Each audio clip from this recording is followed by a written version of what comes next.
Zakana Dabar, we've been talking about Awama-AYaH AYaHSharAL and who we are, what we about, and what we are not about in the concept of Awama-AYaH AYaHSharAL. But there have been a lot of questions and things raised about who Awama-AYaH AYaHSharAL is, where that's documented or found, and so I want to ask you, where does Awama-AYaH AYaHSharAL, that name, that term, where does that come from, as well as the concepts that we deal with versus other communities like that may deal with Jesus or so-called Yahweh Shai or Yeshua, and how we greet each other of Awama-AYaH in terms of Ayah Shalom versus just the basic Shalom thing or so-called Shalom. So could you just break that down real quick, those three concepts, please?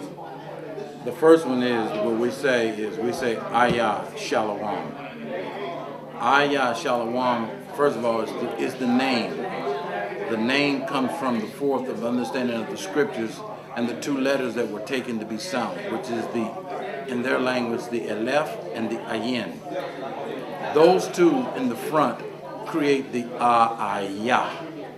Yah being the neutral force and symbology of the language given to us.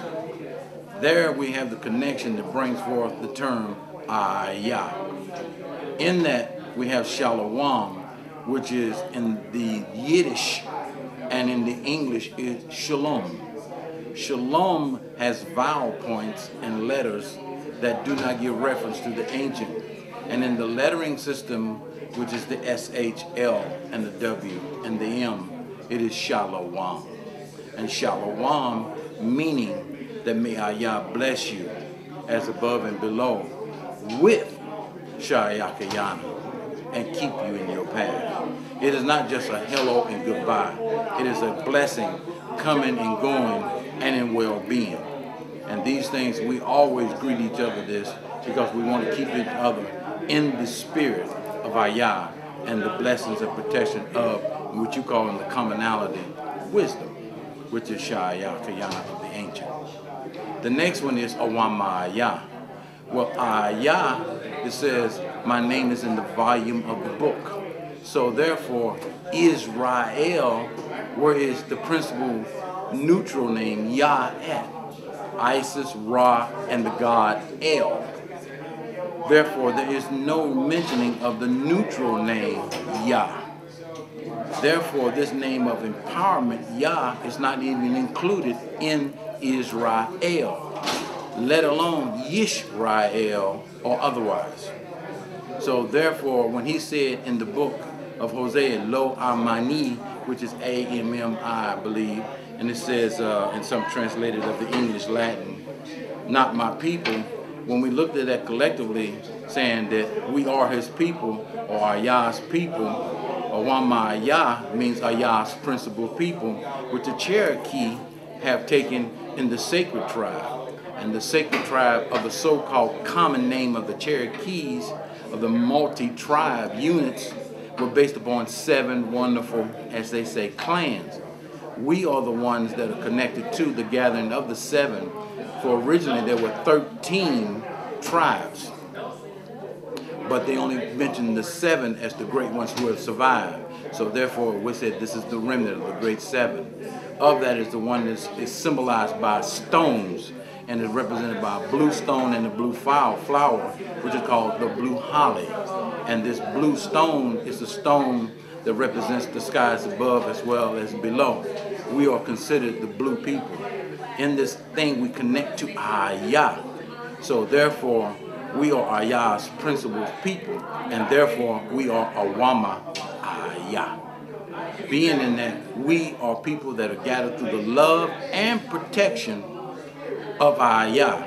And even in the Jewish realm and modern Hebrew, they consider the name Ayah to be the highest name attributed to the supreme being or spiritual being. Therefore, we're not afraid to say it and substitute it with names such as Yahweh and etc.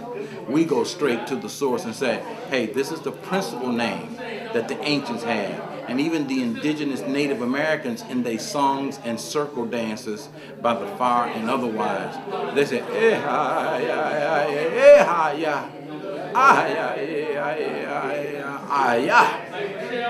And when we give praise, hallelujah, which is Awama-AYaH AYaHSharAL.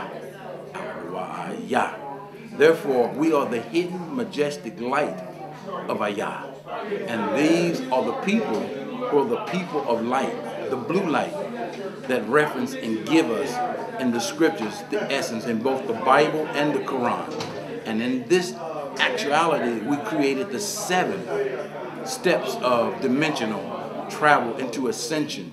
And in this great 7 and the sacred 7 letters, which they have called in modern time the double letters, we have the foundation of understanding this not in a complex manner, but in a dutiful manner that allows us to be the sacred spiritual warriors of Ayah in our quest of restoring, regaining, and bringing back to our people as the principal people and the foundation as being Awama-AYaH, the foundation and the principal people of Ayah, the beings of light.